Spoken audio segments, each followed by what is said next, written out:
যে এই উম্মত জাহান্নামে যাবে কি করে জাহান্নামে যাবে, এটা আমার বুঝে আসে না। আমি তো কোথাও টোকায়া পাই না এই উম্মতে জাহান্নামে যাওয়ার সুযোগ, কোনো রাস্তা দেখি না যে এই উম্মত জাহান্নামে কি করে যাবে। কিন্তু তারপরও যাবে, এটাও সত্য। তারপরও তাহলে বোঝা গেল ওর মতো হতভাগা কেউ নেই, এই উম্মতে জাহান্নামে যাওয়ার কোনো সুযোগ নেই। আমি আপনাকে দেখাইতেছি, আসসালাতু ইলা সালাতি কাফারা, যে 5 ওয়াক্ত নামাজ পড়ে সে বুকে হাত দিয়া বলতে পারে 24 ঘন্টার গুনাহ মাফ। কেন? হাদিস তো সত্য না মিথ্যা? এখন হুজুররা কইব সগীরা গুনাহ মাফ হয়ে যায়, তাহলে আপনি সগীরা গুনার দলে, আরেক দল হুজুররা আছে যারা বলে কবিরা গুনাহ মাফ হবে। আমি কবিরা গুনাহ আলাদের পক্ষে, নামাজে কবিরা গুনাহ মাফ হয়। কি নামাজে মাফ হয়? না হয় না?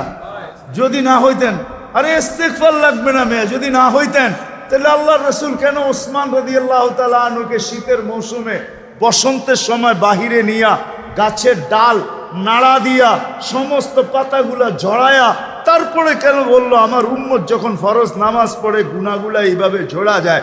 ওইখানে কি বলছে নাকি বড় পাতা ছোট পাতা? ওইখানে তো পাতা একটাও ছিল না, ঠিক না?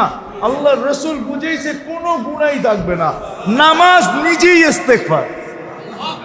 আবার ইস্তেগফার কি? নামাজ নিজেই ইস্তেগফার, নামাজ নিজেই জিকির। জিকির আছে কি? নামাজের চেয়ে বড়? আকিমিস সালাতা লিযিকরি, নামাজের চেয়ে বড় জিকির আবার কি? নামাজ নিজেই ইস্তেগফার, নামাজ নিজেই সোয়াশের অ্যাকশন না খালি। আপনি নামাজ চিনেন? যদি সোয়াশের না হইতো আল্লাহর রাসূল কেন বলতো ইদা সালুহা সালুহা সাইরুল আমাল? নামাজ ওকে, তোমার পরিপূর্ণ জীবনটা ওকে, সর্বলাইন ওকে, সর্বদিক ওকে। তাহলে নামাজের ভিতরে যদি ইস্তেগফার না থাকতো তাহলে এটা কি করে হইতো? সমস্ত বন্দেগীকে গ্রহণযোগ্যতা পাওয়ার জন্য নামাজকে গ্রহণযোগ্যতামূলক বানাইতে হবে। নামাজ ওকে, সব ওকে। তো যেটা বুঝাইতেছিলাম পূর্ণতা, 24 ঘন্টা যে 5 ওয়াক্ত নামাজ পড়লো ওর তো সব গুনাহ মাফ, ও দোজখে যায় কি করে? আর তারপরেও যদি কিছু বেঁচে গেল তো বলতেছে আল জুমাতু ইলাল জুমাতি কাফারা, এক জুমার থেকে আরেক জুমায় পা দিবে পুরা সপ্তাহটা মাফ, সপ্তাহটা। তারপরেও যদি কিছু বেঁচা যায় তাহলে ওই ব্যক্তি দোজখে যায় কি করে?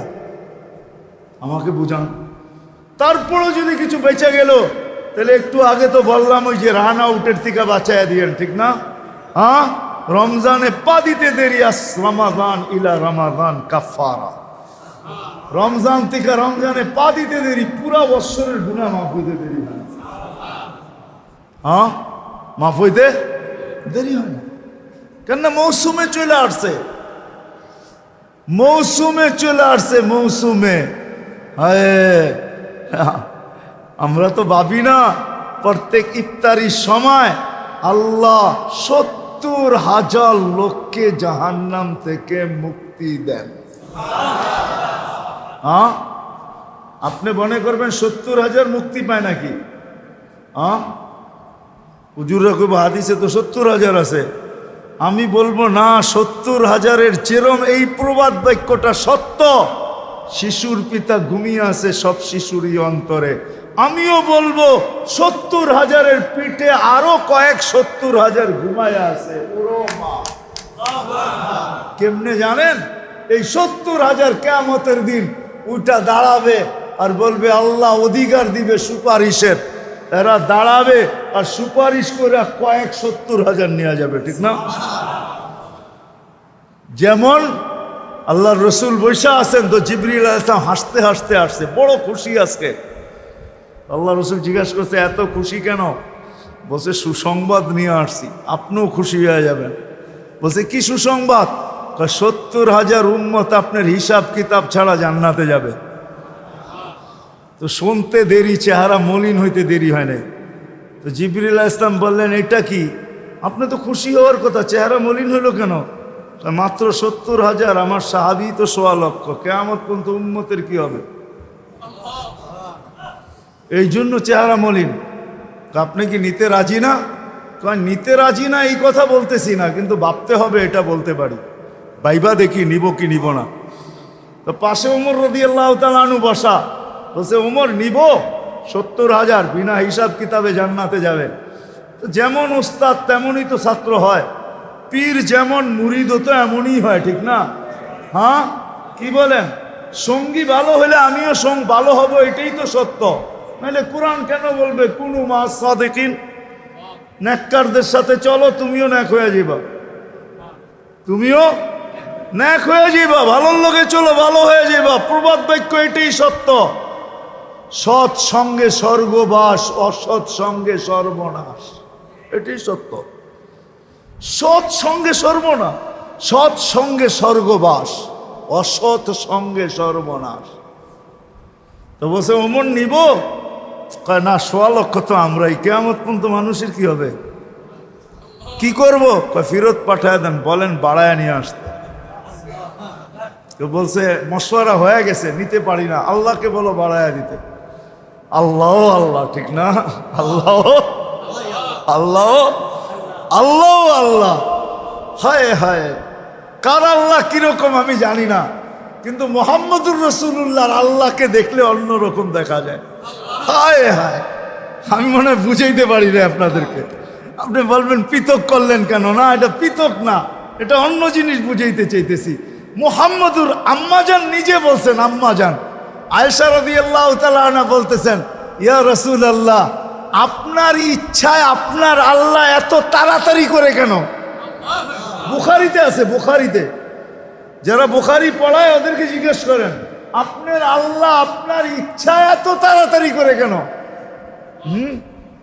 আপনার আল্লাহ আপনার ইচ্ছায় যদি আম্মাজান বলতে পারে, তাহলে আমিও বলতে পারি।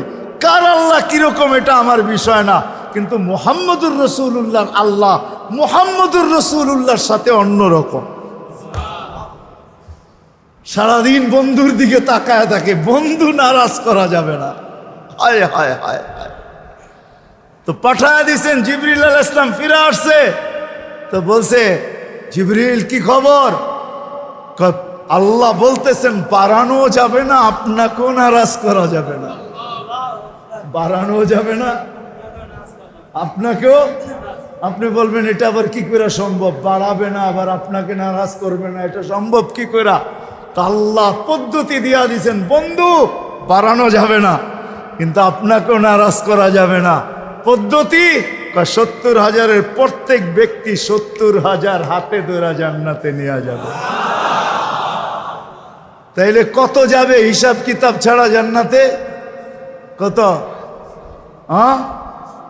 490 কোটি উম্মত যাবে হিসাব কিতাব ছাড়া জান্নাতে। এই জন্যই বলতেছিলাম, প্রতিদিন ইফতারের সমাজে 70,000 আল্লাহ জাহান্নাম থেকে মুক্তি দেন। 70,000 দেন না, ওদের পিঠের ভিতরেও আরো কয়েক 70,000 এরকম লুকানো আছে, ওটি সহ কিয়ামতের দিন যাবে ইনশাআল্লাহ। মৌসুম দিছিলেন, মৌসুম দিছিলেন, যেখান থেকে প্রথমে ছিলাম আবার চলে যেতেছি। লক্তা লম্বা হয়ে গেছে অনেক দূর।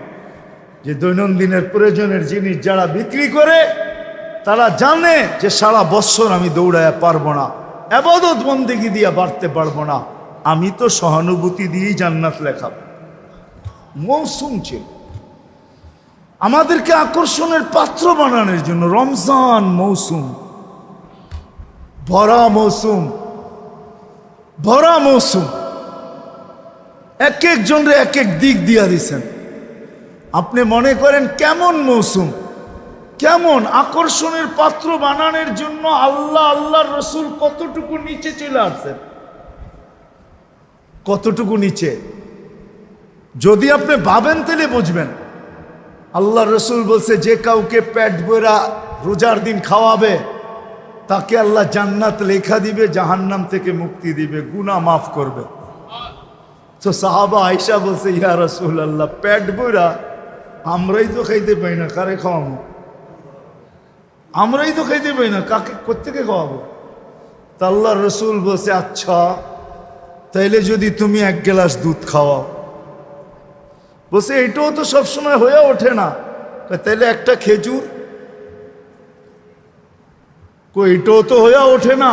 তো নামতে নামতে নামতে নামতে সুরবাতু মা আসছেন। সুরবাতু মা, 1 গোট পানি যে রোজাদারকে পান করাবে, 1 গোট পানি পান করাবে, 1 গোট পানি। এটা কিন্তু বাবার বিষয়। আমার বলা দ্বারা শোনা দ্বারা যতটুকু আপনার ভিতরে রেখাপাত না করবে, আপনি অ্যানালাইসিস করলে ভাবলে এর চেয়ে বেশি বুঝবেন। 1 গোট পানি, 1 গোট পানি। হুজুররা ওয়াজ করে, পদ্ধতি বলে না, হুজুররা ওয়াজ করে যে রোজা কবুল হওয়ার জন্য হালাল ইফতার কি শর্ত, ঠিক না?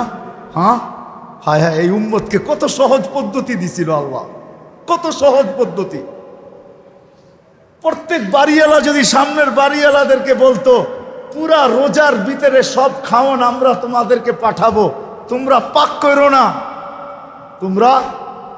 তোমরা পাক করো না, আমরা পাঠাবো। কেন? সহানুভূতি দেখাবো, জান্নাত নিব। সহানুভূতি দেখাবো আর জান্নাত নিব, জান্নাত নিব।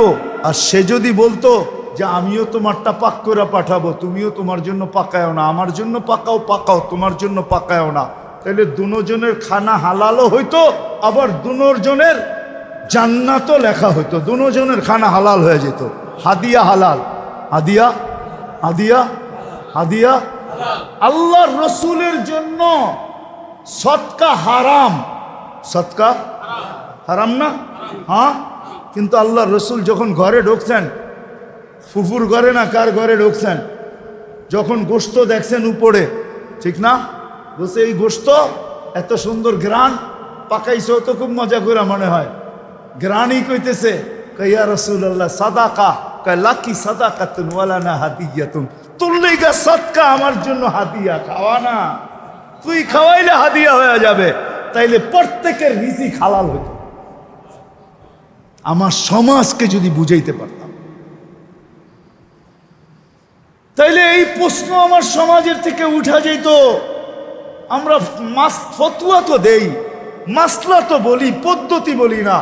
আমার সমাজের প্রত্যেক ফ্যামিলি যদি আরেক ফ্যামিলিকে বলতো, বোন তোর পুরা রমজানের 30 দিনের ইফতার 2 টাইম 3 টাইমের খাওয়া আমার ঘর থেকে আসবে, সে যদি বলবে আমার ঘর থেকে তোরটা আসবে, আমার ঘর থেকে তোরটা, আমি জান্নাত নিতে চাই, তোকে হাদিয়া দিতে চাই, তাইলে এই হাদিয়ার লেনদেন যদি হইতো আর জান্নাতের আশায় হইতো, তো দুজনেরটা হালাল হইতো। কি কি কি? হাদিয়া হালাল, হাদিয়া হাদিয়া হালাল। আপনি বলতেন ও তো ওইরকম কামাইছে, কামাক না, ওটা কি আপনার দায় দায়িত্ব দিছে নাকি আল্লাহ? লাস্তা আলাইহিম বিমুসাইতির, ও কোত্থেকে কামাইছে ওর ব্যাপার। আপনাকে তো হাদিয়া দিছে, আপনাকে তো কি দিছে? আপনাকে তো হাদিয়া দিছে। ওয়ালা তাজাসসু ওয়ালা ইয়াগতাব বাযুকুম বাযা, ইসলামে তাজাসসুস নিষেধ। আমরা একটু বেশি পরহেজগারি দেখাইতে যে তাজাসসুসে লেগে যাই, আমি জানিও না যে এই তাজাসসুস আমাকে কোথায় নিয়ে যাইতেছে। আপনি ভাবছেন আপনি বড় মুত্তাকি হইতেছেন, না, মুত্তাকি হইতেছেন না। হইতে পারে এই মুত্তাকির শয়তানের চাদর আপনাকে অনেক দূরে নিয়ে যেতে পারে। নিজেকে বড় মুত্তাকি ভাইবেন না যে আমি তাকওয়া তাহকিক করি। তাহকিক করতে করতে করতে কারো পর্দা ফাঁস করে ফেলছেন আপনি। কোনো মুসলমানের পর্দা ফাঁস করার অনুমতি আল্লাহ আপনাকে দেয় নাই, অনুমতি আপনাকে আল্লাহ দেয় নাই, আপনাকে দেয় নাই। আমরা দেখি তো সমাজের অনেক ক্লিপ দেখি, অনেক বয়ান দেখি, অনেক কথা শুনি, মাঝে মাঝে বড় দুঃখ লাগে, এত সংকীর্ণ মনা কেন? হ্যাঁ, আমি ওদিনই বলতেছিলাম, মনে হয় উমরার থেকে আসার পরের দিনই এক বয়ানে বলতেছিলাম যে খোদার ওয়াস্তে আমাদের তো আজকে দুরবস্থা এরকম যে আমরা টুপির কালার পর্যন্ত দেখি। হ্যাঁ, টুপির কালার দেখা ছাড়েন, কাঠটুপি উঁচা কাঠটুপি নিচা দেখা ছাড়েন, উম্মতকে এক ভাবেন এক। বিশ্বাস হয় না? তাইলে আমি আপনাদেরকে এমন ব্যক্তির রেফারেন্স দিব যার উপরে ব্যক্তিত্ব নাই। শাইখুল হিন্দ মাহমুদুল হাসান রহমতুল্লাহ আলাইহির বয়ান পড়া দেখেন, শুনা দেখেন। মাল্টার জেলখানার থেকে যেদিন উনি ফিরে আসছেন, ওই দিন সারা ভারতের ওলামারা দারুল উলুম দেওবন্দে জমা হয়েছিলেন। ওই দিন যে বয়ান উনি দিয়েছেন, ওই বয়ান আপনি পড়া দেখেন, তারপরে আপনি বুঝবেন আপনি কে, আপনি কতটুক বড় মুত্তাকি আর পরেজগার, আপনি কতটুক বড় তাকওয়াওয়ালা। ওই বয়ান শোনেন। যেদিন মাল্টার জেলের থেকে আসার পরে দারুল উলুম দেওবন্দে ভারতের সব ওলামারা জমা হয়েছেন, কিন্তু উনি সমস্ত ওলামাদের কি, হ্যাঁ, ভারতের ওনার উপরে ওস্তাদ মাত্র দুইজন। কয়জন? তিনজন। রশিদ আহমদ গঙ্গুহি, কাসেম নানতবি, মোল্লা মাহমুদ। এছাড়া কোনো ওস্তাদ ওনার নাই। তিনজন ওস্তাদে মিলে একজন ওস্তাদ। সারা ভারতবর্ষের কিয়ামতের সকাল পর্যন্ত ওলামায়ে দেওবন্দের যত ওস্তাদ আসবে, সবাই ওস্তাদ শাইখুল হিন্দ মাহমুদুল হাসান রহমতুল্লাহ আলাইহি। ওনার ওই দিনের বয়ান শোনেন। না পাইলে আমার কাছে যায়, আমি বয়ান শোনায় দিব আপনাদেরকে। না পাইলে আমার কাছে যায়, আমি বয়ান শোনায় দিব উনি কি শুনাইছে। উম্মত বানা। তো যেটা বলতেছিলাম মেরে দোস্ত, আসেন আসেন নিজেকে আকর্ষণের পাত্র বানাই, সৃষ্টির কাছে, স্রষ্টার কাছে, আল্লাহর রসুলের কাছে। সারা বৎসর দৌড়াইয়া পারবেন না, আমিও জানি। যাই আছে, ঝামেলা আছে, কাজ আছে, কাম আছে, অফিস আছে, আদালত আছে, ক্ষেত আছে, খামার আছে, মেইল আছে, ফ্যাক্টরি আছে, দোকান আছে, পাট আছে, হাট আছে, বাজার আছে, রোড আছে, ঘাট আছে, ঘর আছে, বাড়ি আছে। সারা বৎসরে দৌড়াই আপনি পারবেন না। এই জন্য রমজান এক মৌসুম দিছেন যে তুমি অতীত বৎসরের যত পূর্ণতা, অপূর্ণতাকে পূর্ণ করতে চাও, অতীত বৎসরের শূন্যতাকে দূর করতে চাও, অতীত বৎসরের যত কমি খামি হয়েছে এটাকে পুরা করতে চাও, শুধু অতীত বৎসরের না। হিসাব করলে দেখা যায় 89 বৎসর 2 মাস।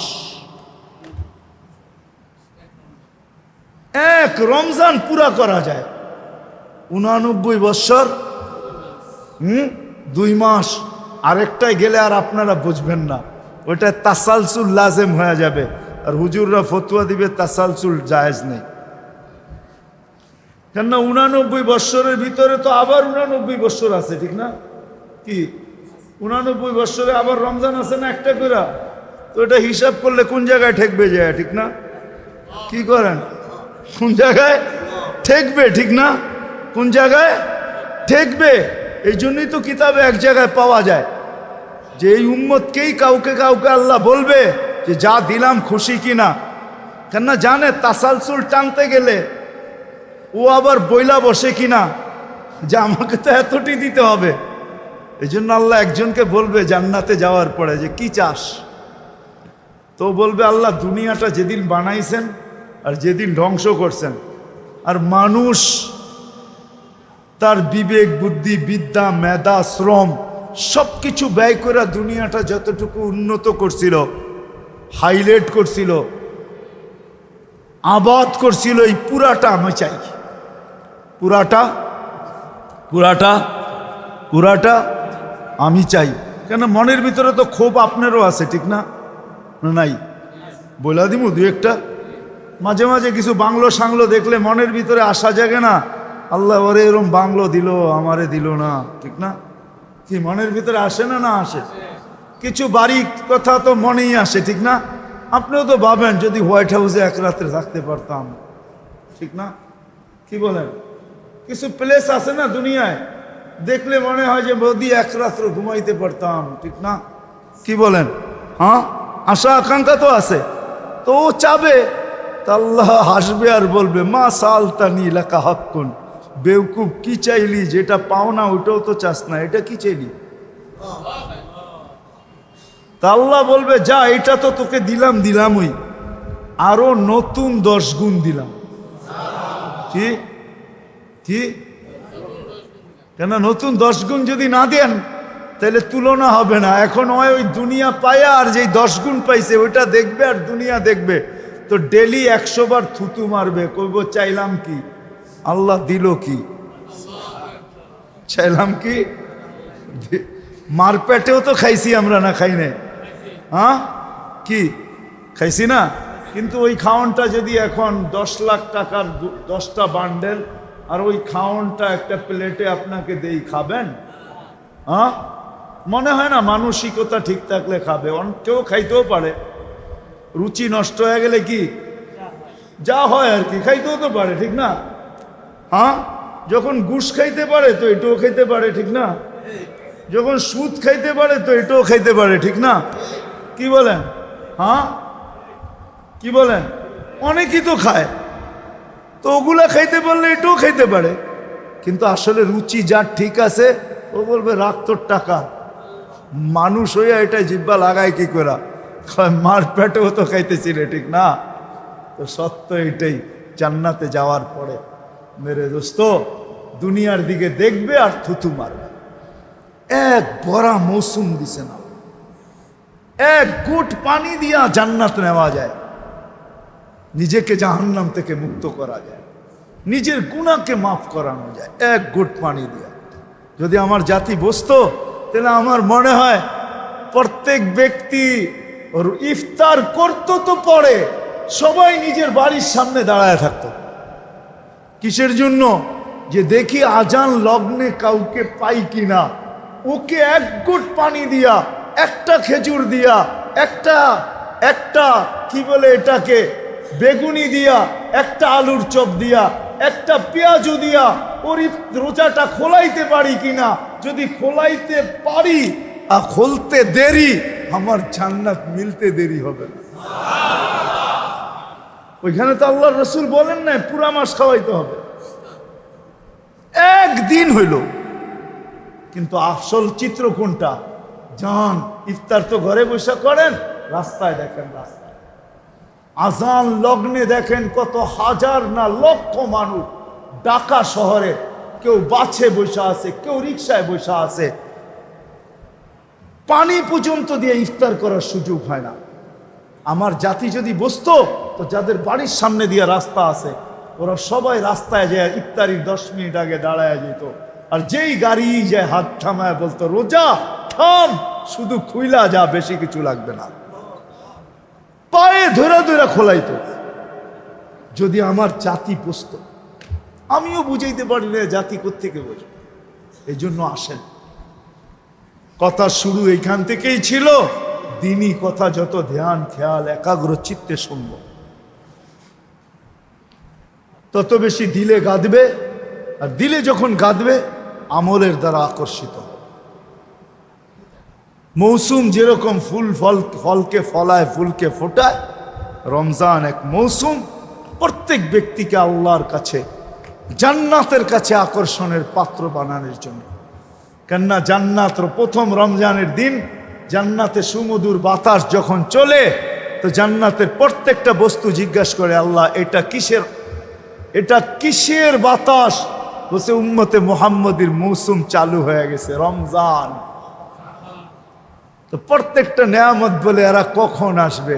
হুরেরা বলে আমাদেরকে বিয়ে করায় দেন না, উম্মতে মুহাম্মদের সাথে আমরাও মজা করব, এরাও মজা করবে। তখন আল্লাহ বিয়ে করায় দেয় হুরুল আইনের সাথে।